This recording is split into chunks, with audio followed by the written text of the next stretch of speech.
Hello everyone, দিনটা ছিল 17ই March. আমাদের এখানে ফসিলস এসেছিল, তাই আমি আমার বন্ধু আমার দুই দিদির মেয়েকে নিয়ে ঝটপট যাচ্ছিলাম ফসিলসের বসন্ত উৎসবের প্রোগ্রাম দেখতে। তো অনেক দিন ধরে ইচ্ছা ছিল প্রোগ্রামটা দেখব, তো ফাইনালি টিকিট কেটে নিয়ে একদম ভেতরে প্রবেশ করে ফেললাম। আর ফসিলস মানেই তো আলাদা করে কিছু বলার নেই, আলাদাই রক।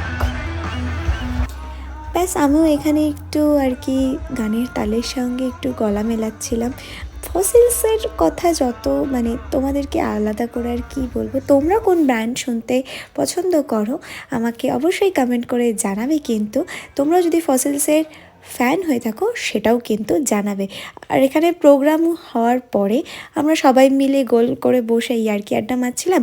তারপরে আইসক্রিম কিনে দিদির বাড়িতে এদের দুটোকে নামিয়ে দিয়ে আমার বন্ধু আর আমি বাড়ির দিকে যাচ্ছি। বাই।